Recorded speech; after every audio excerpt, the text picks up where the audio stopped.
कैसे हमारे शेर और शेरनियों, उम्मीद करते हैं कि बहुत अच्छे होंगे। तमाम छुट्टा छुट्टी के बाद एक बार पुनः आपकी सेवा में हम लोग हाजिर हैं और अब की बार आए हैं तो आपके लिए कुछ खास लेकर आए हैं।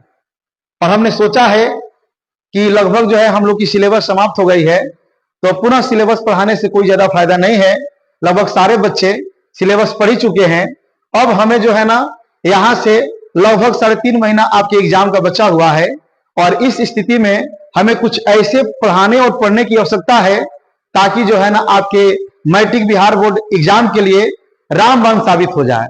और इसी उद्देश्य को देखते हुए हमने जो है ना आज से लेकर आए हैं आपके लिए बिहार बोर्ड मैट्रिक परीक्षा 2025 के लिए क्वेश्चन बैंक। और इस क्वेश्चन बैंक में सबसे पहले हम लोग 2020 से लेकर के 2024 तक के पूछे गए सभी प्रश्नों का हम एक एक करके समाधान बता देंगे।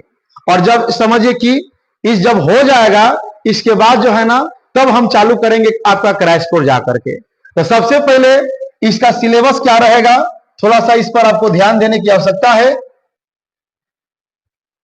इसका सिलेबस यहां पर है, यानी जो हम क्वेश्चन बैंक प्रतिदिन का क्लास लेंगे उसमें सबसे पहले हम लोग का क्लास रहेगा हिंदी का, और हिंदी के बाद फिर विज्ञान का, विज्ञान के बाद संस्कृत का क्लास रहेगा, संस्कृत के बाद सामाजिक विज्ञान का, और सामाजिक विज्ञान के बाद गणित का। जब यह समझिए कि खत्म हो जाएगा तो फिर हिंदी, उसके बाद विज्ञान, संस्कृत, सामाजिक विज्ञान और गणित का।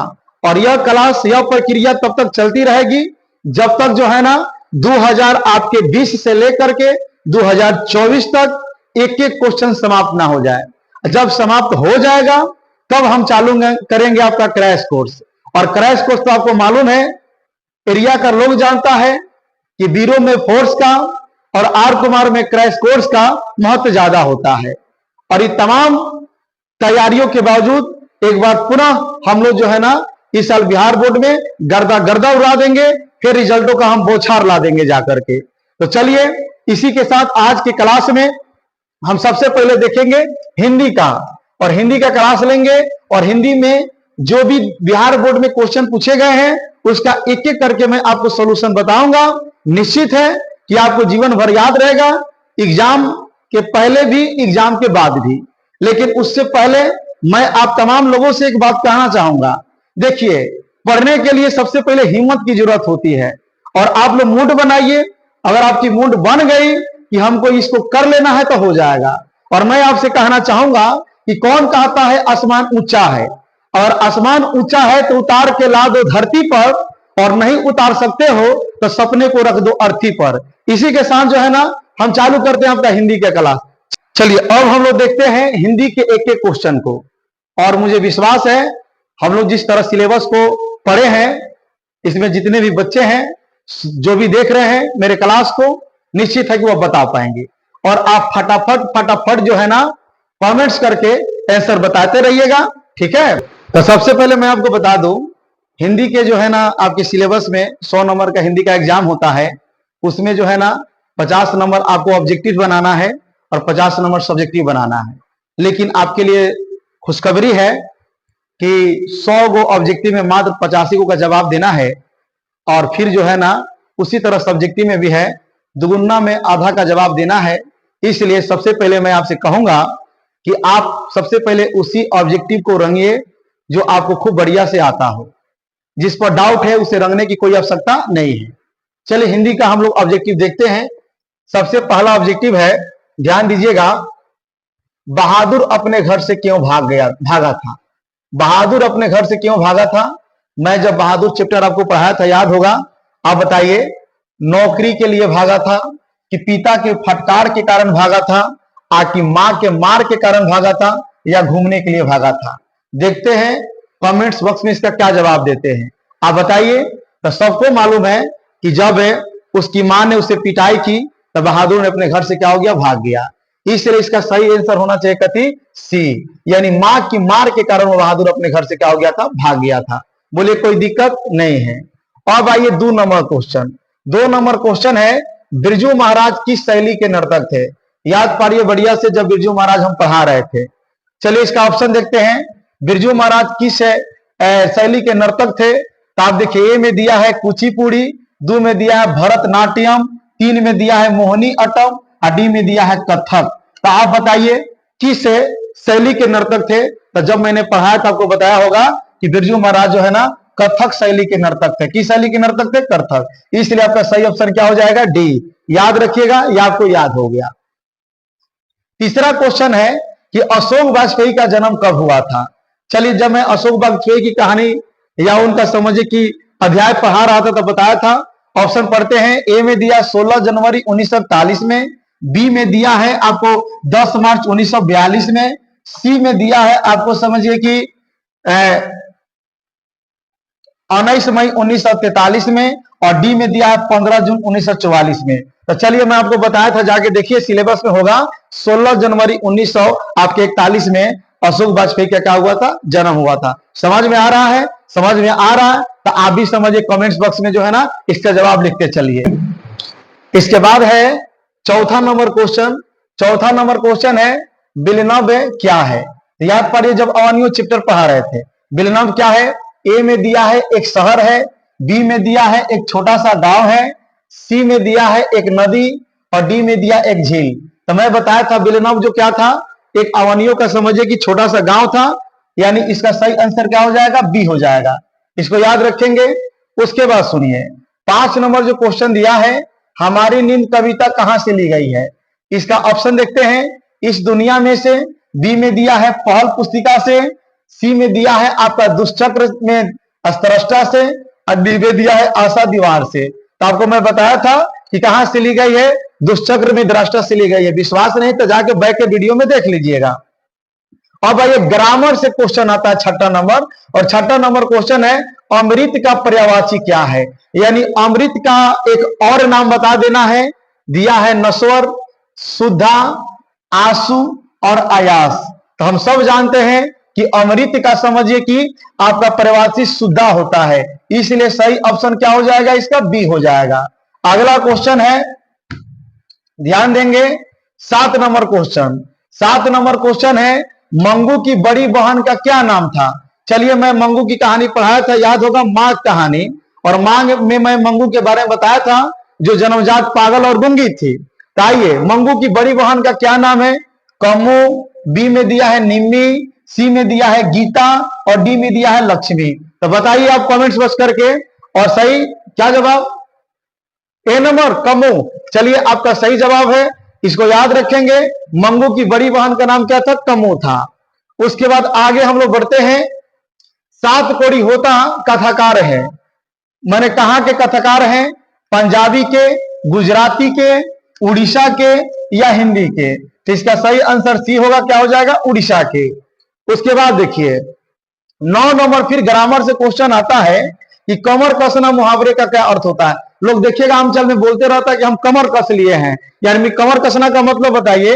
ए में दिया है कमर को बांधना, बी में दिया है तैयार होना, सी में दिया है बहुत परिश्रम करना, और डी में दिया है खड़ा होना। तो आप याद रखेंगे कमर कसना का अर्थ होता है तैयार होना, यानी हम कमर कस लिए हैं यानी तैयार हो गए हैं जाकर के। 10वां नंबर फिर आपके पाठ पुस्तक से क्वेश्चन पूछा है, दक्षिण अफ्रीका से गांधी जी भारत कब लौटे? Option A number 1914, B number है 1915, सी नंबर 1918, और डी नंबर 1916। क्या होगा? तो हम सभी जानते हैं, हिस्ट्री में भी बताया गया होगा कि 1915 में महात्मा गांधी स्वदेश से लौटे, स्वदेश में लौटे और यहीं से अपना राजनीतिक जीवन शुरू कर दिया। इसलिए इसका सही ऑप्शन क्या होना चाहिए? बी होना चाहिए। उसके बाद चलिए, इसके बाद 11 नंबर फिर क्वेश्चन आपके व्याकरण से पूछा है कि शुद्ध शब्द है, यानी 4 गो आपका शब्द लिखा हुआ है, इसे बताना है शुद्ध है। तो आप बचपन से लेकर 55 तक ले पढ़ते आ गए। अब इसमें बताइए प्रकृति को 4 तरीका से लिखा गया है। ए नंबर में भी प्रकृति लिखा है, बी नंबर प्रकृति लिखा है, सी नंबर प्रकृति लिखा है, और डी नंबर जो परिकृति लिखा है। इसमें का सही ऑप्शन क्या होगा? यानी ए होगा। यानी धाए धाए मारिए, बाकी सब जो है ना आपका क्या है? अशुद्ध है। हाँ, अगर आप अशुद्ध है तो ये आपको दिखाई देगा। बाकी दुनिया बच्चा बच्चा जानता है कि प्रथम वाला प्रकृति जो है क्या है? शुद्ध है।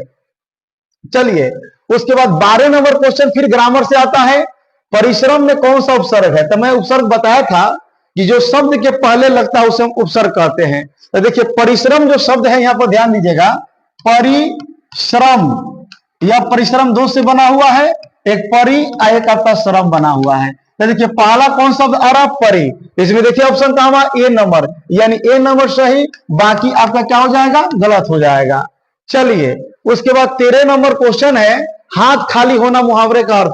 फिर यह ग्रामर से क्वेश्चन पूछा, हाथ खाली होना। आप देखते हुएगा लोग गांव देहात में बोलता है कि मेरा हाथ खाली हो गया है, यानी हाथ खाली हो गया है ना, एक को ढेबुआ नहीं है, यानी एक को फूटी कौड़ी नहीं है, अर्थात पास में पैसा ना होना। ऑप्शन देखिए क्या दिया है, कुछ नहीं मिलना, हाथ से पैसा गिर जाना, पास पैसा ना होना, गरीब होना। इसका सही ऑप्शन सी, बाकी सबके ऑप्शन क्या है, आपका गलत है। उसके बाद चलिए 14 नंबर फिर क्वेश्चन देखते हैं, अवकाश में कौन सा उपसर्ग लगा है, तो तोड़ लीजिए यार, अवकाश। जब इसको तोड़ेंगे तो देखिए अ और प्लस काश बनेगा। तो इसमें पहला शब्द कथिया रहा, अ। ऑप्शन खोजिए, ए में अ दिया है, नहीं होगा, बी में अ दिया है, यह हो जाएगा, इसमें अ का दिया नहीं होगा, इसमें अ दिया नहीं होगा जाकर के, यानी इसका सही आंसर क्या होना चाहिए बताओ यार, इसका सही आंसर बी होना चाहिए। चलिए फिर आगे बढ़ते हैं, 15 नंबर फिर किताब से क्वेश्चन दिया है, हिरोशिमा किस देश में है, याद है ना हिरोशिमा, जब हम आपको कविता पढ़ाए थे वह परमाणु बम वाला, किस देश में है, फटाफट जल्दी जवाब दीजिए, देखते हैं कि कितना आपको क्लियर है जाकर, किस देश में है, चीन में, फ्रांस में, जापान में कि जर्मनी में, जल्दी बताइए, जल्दी कमेंट्स करके बताइए।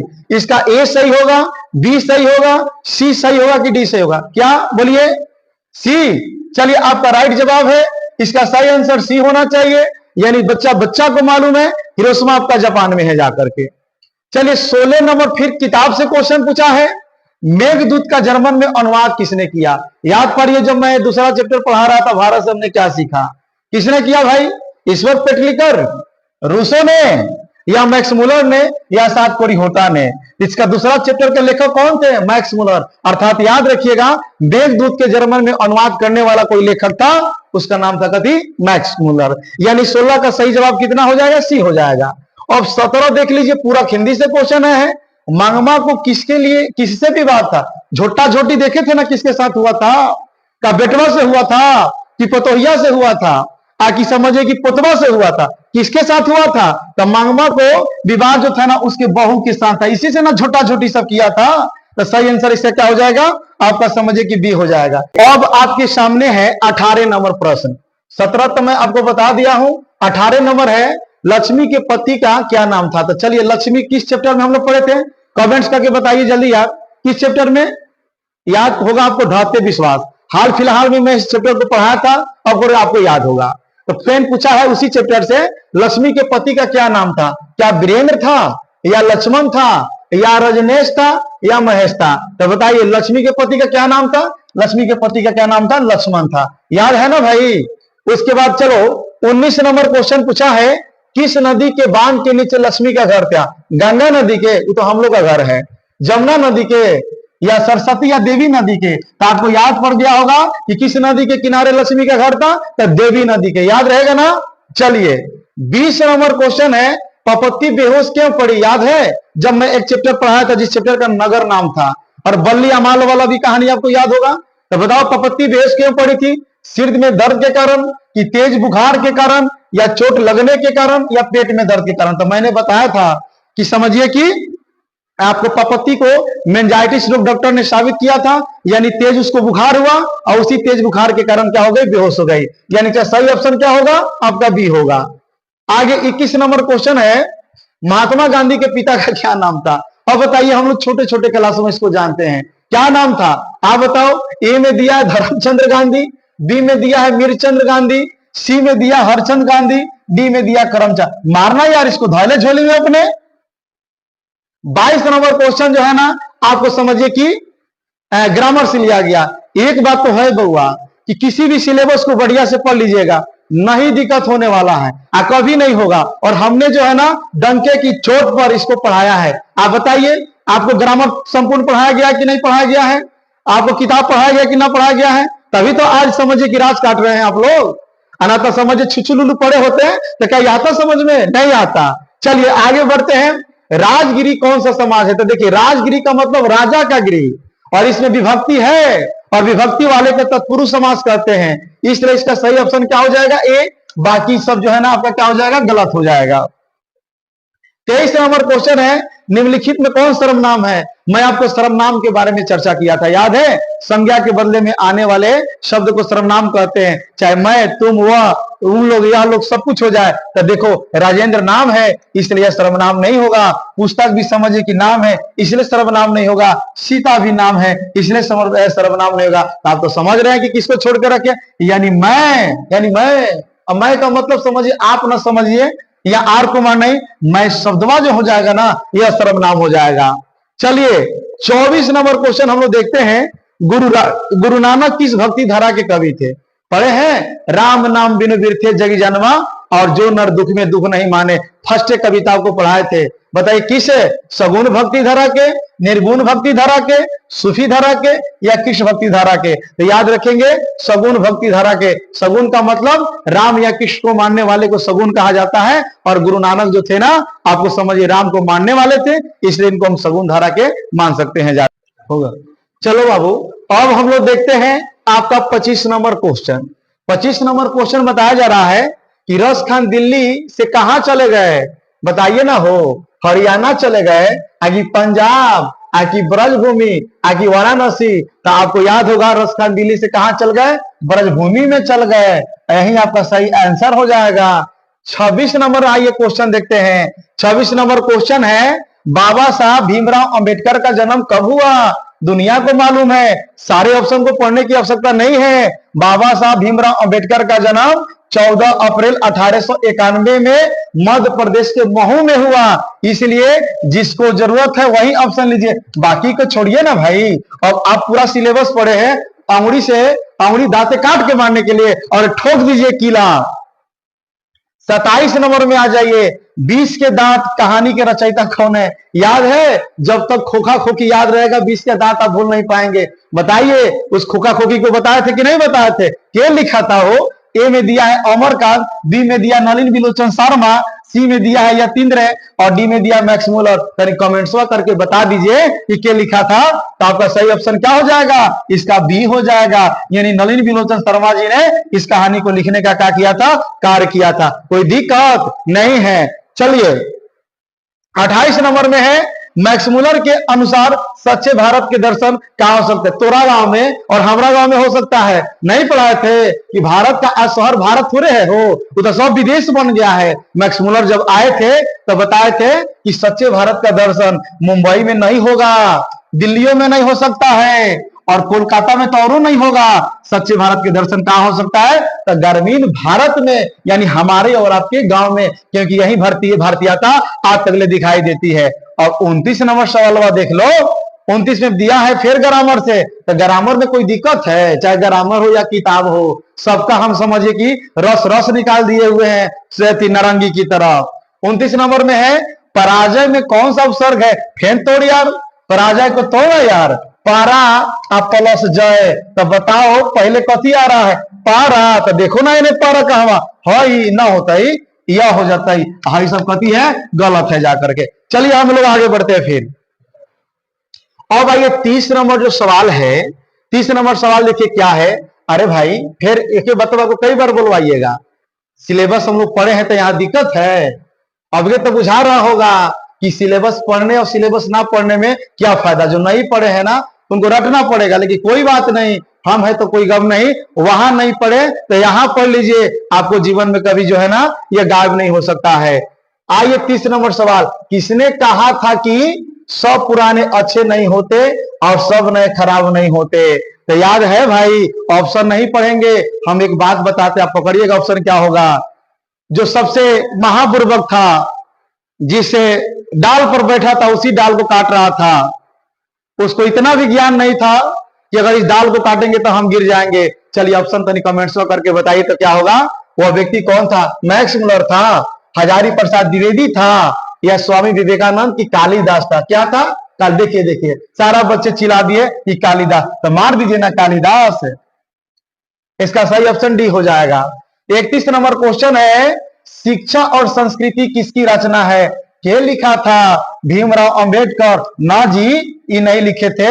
या जाति प्रथा श्रम विभाजन लिखे थे? महात्मा गांधी? हाँ जी, यही लिखे थे। यही सब ननवी बिलोचन सरवाई नहीं होंगे और ये भी आपको नहीं होंगे। यानी सही आंसर क्या हो जाएगा जी? महात्मा गांधी। आइए 32 नंबर क्वेश्चन है, भारत से हम क्या सीखे? क्या है ये? निबंध है, कहानी है, भाषण है कि व्यक्ति चरित्र है? तो याद रखिएगा, कति है बुआ जी? भाषण है आपका जाकर के। आइए 33 नंबर क्वेश्चन है, मैक्स मुलर को वेदांतियों का वेदांती किसने कहा? आप बताओ यार।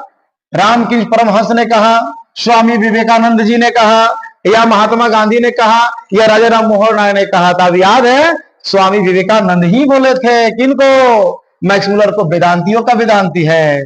आइए 34 नंबर क्वेश्चन है, दधीची की हड्डी से क्या बना था? इंद्र का वरज, धनुष बना था, त्रिशूल बना था, या तलवार बना था? इसका सही आंसर क्या हो जाएगा? इंद्र का वरज बना था। बोलिए, समझ में आ रहा है ना जी? 35 नंबर देखते हैं, श्रम विभाजन और जाति प्रथा के लेखक कौन थे? अभी ना बोले थे, भीमराव अंबेडकर थे, या बी में दिया रामविलास शर्मा थे, या सी में गुनाकर मूले थे, या डी में हजारी प्रसाद थे? तो अम्बेडकर साहब थे। फर्स्ट चैप्टर हुआ है कैसे? पहला प्यारा पहला चैप्टर किसी से कभी भोर पर आने वाला है जी? चलिए आगे बढ़ते हैं। होगा अब हुआ जी। अब हम लोग देखते हैं 36 नंबर क्वेश्चन।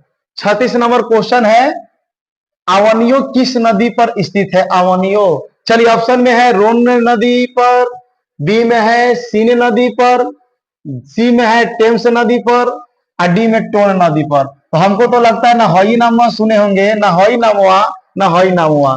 अवनियो किस नदी पर स्थित है? रोन नदी पर। मार लीजिएगा धाए दे, यही भर लीजिए झोली।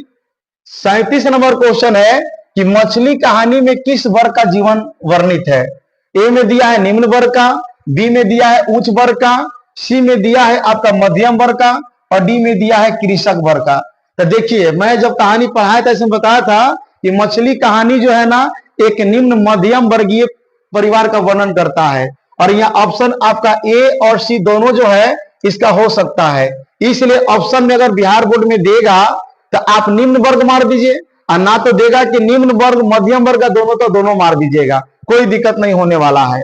38 नंबर क्वेश्चन है, बिरजू महाराज की ख्याति किस रूप में हुई? बिरजू महाराज किस रूप में प्रसिद्ध हो गए यार? नर्तक के रूप में, तबला वादक के रूप में, सनाई वादक के रूप में, या संतूर वादक के रूप में? तो नर्तक के रूप में। बिरजू महाराज एक सुप्रसिद्ध कथक के नर्तक थे, इसी रूप में आज भी प्रसिद्ध है भाई। 39 में, चलो यार 39 में है भाववाचक संज्ञा। बताए थे ना, जिसे किसी व्यक्ति की भावना का बोध उसे भाववाचक संज्ञा कहते हैं। अब यहाँ ऑप्शन दिया सर्दी, लड़की, बहन, घड़ी। तो देखो, घड़ी जो है भाववाचक नहीं, वस्तु का नाम है। बहन भी नहीं है, लड़की भी नहीं है, ये सब जातिवाचक है। भाववाचक एक आपका कहती है सर्दी। सर्दी यानी यहाँ पर मौसम की चर्चा हो रही है, मौसम की विशेषता बताई जा रही है। 40 नंबर जो है, आध्यात्मिक शिक्षा से गांधी जी का क्या तात्पर्य था? ए में दिया हृदय की शिक्षा, बी में व्यवहारिक शिक्षा, सी में तकनीक की शिक्षा, और डी में व्यापारिक शिक्षा। तो गांधी जी बोले थे, या हम भी बता देते, आध्यात्मिक शिक्षा का मतलब हृदय से शिक्षा, दिल से पढ़िएगा तभी जाकर के वो आध्यात्मिक शिक्षा कहलाएगी। ऑप्शन नंबर ए इसका राइट आंसर हो जाएगा। चलिए 41 नंबर, हिंदुस्तानी नाम सुनी अब ए शकुंती लाजाद या पंक्ति किस कविता से लिया गया, उदर गया? एक बात मैं याद है, कविता में लाइन पढ़ता हूं, याद पढ़िएगा। जिनसे संभल सकत नहीं तन की धोती ढीली ढाली, देश प्रबंधन करेंगे कैसे काम ख्याली। बताइए ना कौन पंक्ति से लिया? उसी पंक्तिया से तो भी है। हिंदुस्तानी नाम सुनी सब कुछ लगा। कौन लोग हैं जो हिंदुस्तानी नाम सुनकर लगा जाते हैं? बताओ भाई, किस कविता से लिया गया? भारत माता से? नो। जनतंत्र के जन्म से? नो भाई। अक्षर ज्ञान से? ये भी नहीं। याद है ना आपको? स्वदेशी से। स्वदेशी में अपने देशों की आलोचना किए थे हमारे जो देश के मॉडर्न युग के लोग हैं जाकर के। 42 नंबर क्वेश्चन देखते हैं, रस खान किस विषय में सिद्ध थे? यानी रस खान किस रूप में सिद्धि प्राप्त किए? सवैया छंद में, कवित्व में, मुक्तक में, या रीतिमुक्त काव्यधारा में? तो याद रखिए, रस खान का जब भी नाम आता है सवैया छंद आता है, इसलिए इसका सही ऑप्शन क्या हो जाएगा? ए। चलिए अब है 43 नंबर। 43 नंबर में पूछा है कि अमराई का कुआं कहां है? तो अमराई से याद पड़ रहा ना, रांगपा रांगपा मंगपा का किस तरह पीछा करता था और उसी कुएं पर बैठा करके एनो ने बतियाता था। ठीक है, तो बताइए अमराई का कुआं कहाँ है? शहर में है, बाजार में है, रास्ते में थे या रकबा के खेत में? तो याद रखिएगा रास्ते में अमराई का कुआं था, उसी के पास ये बैठा लेता था और बैठा करके मंगवा से अनाप शनाप यानी बातें करता था। चलिए 44 नंबर क्वेश्चन है, पपत्ती की उम्र क्या थी? पपत्ती याद है ना, जो मेनिंजाइटिस रोग से ग्रसित थी, कितना बरस की थी?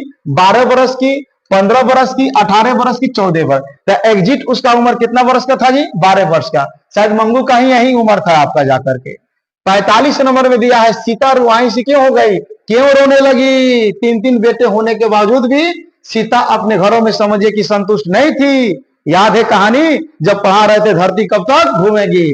क्या बेटों के दुत्कार से, या बहुओं की कला से, या अपना काला ओढ़ना देखकर, या अपनी गरीबी पर? तो देखिए अपने बहुओं की कला से उसकी बहू इतनी ज्यादा झगड़ायल थी, चुड़ैल थी, दागसाइन थी कि एक सास जो थी ना, इनसे नहीं बस पाती थी, नहीं रह पाती जाकर के, इसलिए अपने बहुओं की कला से हमेशा आपस में झोटा झोटी करती रहती थी, इसलिए सीता जो है ना रुआई से हो जाती थी, रोने लगती थी। चलिए आगे बढ़ते हम लोग। चलिए अब हम लोग देखेंगे 46 नंबर क्वेश्चन। 46 नंबर क्वेश्चन है, प्रभु कविता का हिंदी रूपांतरण किसने किया? प्रभु यानी मेरे बिना तुम प्रभु, किसने किया? बीरेन डंगवाल में दिया है, बी में जीवानंदन दास, सी में कुंवर नारायण, और डी में धर्मवीर भारती। तो किसने किया था? अब याद रखिए इसको, धर्मवीर भारती ने किया था। चलिए 47 नंबर हम लोग क्वेश्चन देखते हैं। कुंवर नारायण कवि है, क्या है, कैसे कवि है? ग्राम संवेदना के, नगर संवेदना के, ममत्व संवेदना के, आकि पितृत्व संवेदना के? तो याद रखेंगे कुंवर नारायण जी है नगर संवेदना के कवि माने जाते हैं। फिर आइए ग्रामर से क्वेश्चन है 48 नंबर, सेनापति में कौन सा समास है? देखो सेना का पति यानी विभक्ति है, और विभक्ति वाला तत्पुरुष का लाता है, इसलिए इसका सही ऑप्शन क्या हो जाएगा? बी हो जाएगा। 49 में क्वेश्चन है, मित्र शब्द का भाववाचक संज्ञा क्या होगा? तो मित्र का मित्रता होता है, इसका सही ऑप्शन क्या हो जाएगा भाई? बी हो जाएगा। 50 नंबर क्वेश्चन है, जनतंत्र का जन्म शीर्षक कविता के कवि का क्या नाम है? तो जनतंत्र का जन्म के लिखा? हमारे माननीय सामान्य राष्ट्र कवि रामधारी सिंह दिनकर ने। सही ऑप्शन ए हो जाएगा। मछली को लेकर किसने भागा? ये भी आपको याद होगा। क्या भगु भागा? नहीं भाई, भगु तो पीछे से गया। मछली को लेकर संतु भागा, बंतु और जगू इसका गलत आंसर हो जाएगा। 52 नंबर क्वेश्चन है, हिंदी भाषा की लिपि क्या है? ब्राह्मी लिपि है, देवनागरी लिपि है, चित्रलिपि या गुरु मुखी लिपि? तो बात याद रखेंगे, हिंदी भाषा की लिपि है जो देवनागरी लिपि है जाकर के। चलिए 53 नंबर सवाल है, बिरजू महाराज के चाचा जी का क्या नाम था? ए में शंभू महाराज, बी में गोदई महाराज, सी में श्री महाराज, और डी में जो है ना आपका कुछ और दिया है। क्या याद रखेंगे? शंभू महाराज उनके समझिए कि चाचा जी का नाम था, कोई दिक्कत नहीं है। चलिए इसके बाद जो है 54 नंबर क्वेश्चन है, ध्यान दीजिएगा कि जारशाही कहां थी? रूस में, जापान में, फ्रांस में कि चीन में? तो कहां जारशाही थी? रूस में, इसको याद रखेंगे। 55 नंबर क्वेश्चन है, दोहा कोश किसकी रचना है? सरहपाद की, रस खान की, जीवानंदन दास की, यानी गुरु नानक की? तो याद रखेंगे दोहा कोश सरहपाद की रचना है। 56 नंबर ग्रामर से, शुद्ध वाक्य क्या है? राम ने पुस्तक खरीदा, बी में दिया है राम पुस्तक खरीदा, सी में दिया है राम ने पुस्तक खरीदी, इनमें से सभी। इसका सही ऑप्शन सी हो जाएगा, क्योंकि पुस्तक स्त्रीलिंग है, इसलिए राम ने पुस्तक खरीदी जाकर के। 57 में है, नागरी लिपि के लेखक है कौन है? महात्मा गांधी जी ए में दिया है, बी में दिया विनोद कुमार शुक्ल है, सी में गुणाकर मूल है, और समझिए कि डी में यतीन्द्र। याद रखिए नागरी लिपि के लेखक जो है, जिसको आप कभी ना भूले, याद रखिएगा सी नंबर गुणाकर मूले। 58 नंबर क्वेश्चन है, बहादुर का पूरा नाम है? तो बताओ, ऑप्शन में दिया शेख बहादुर, बी में दिल बहादुर, राम बहादुर, तेज बहादुर? सही जवाब दे दीजिएगा कमेंट्स में, आपको याद होगा क्या? जल्दी बोलिए ऑप्शन क्या? बी नंबर सही जवाब आपका दिल बहादुर। चलिए 59 नंबर क्वेश्चन है, परिणामवाचक विशेषण है। परिणामवाचक विशेषण, परिणाम का मतलब जानते हो ना, जिसे मात्रा का बोध हो जाए। कौन कौन? नया, पांच, थोड़ा सा या सुंदर? तो इसमें सही ऑप्शन थोड़ा सा हो जाएगा। उसके बाद जो है ना हम लोग देखेंगे अंतिम क्वेश्चन 60वां नंबर क्वेश्चन जो है, क्या है? परंपरा का ज्ञान किनके लिए आवश्यक है? तो ए नंबर दिया है जो लकीर के फकीर हैं, बी नंबर जो उपयोगी साहित्य की रचना ना करें, सी नंबर जो लकीर के फकीर न होकर क्रांतिकारी साहित्य की रचना करे, और डी नंबर जो उपयोगी साहित्य की रचना ना करे। इसका सही ऑप्शन सी नंबर, यानी जो लकीर के फकीर न हो और जो क्रांतिकारी साहित्य की रचना करे उसी को हम समझे कि उसके लिए परंपरा का ज्ञान सबसे लिए जरूरी है जाकर के। इस प्रकार आज के क्लास में हम लोग जो है ना हिंदी का 1 से लेकर 60 तक ले ऑब्जेक्टिव का एक एक क्वेश्चन और आंसर को मैंने बताया। हमारी वीडियो कैसी लगी आप कमेंट्स करके बताइएगा। अगर समझ में आ रही है तो आप मेरे चैनल को सब्सक्राइब कर दीजिए, लाइक कर दीजिए और इसको दूर दूर तक ले शेयर करिए। और मैं इसी तरह प्रतिदिन एक एक क्वेश्चन बैंक को लेकर आपके लिए आता रहूंगा। आपसे इसके बदले में आपसे मुझे रुपया नहीं चाहिए, बस इस रुपया के बदले में एक मेरे चैनल को सब्सक्राइब कर दीजिए। बस यही हमारे लिए सब कुछ है, बाकी आप हमारे लिए और हम आपसे ज्यादा आपके लिए हम करते रहेंगे। चलिए तब तक के लिए धन्यवाद।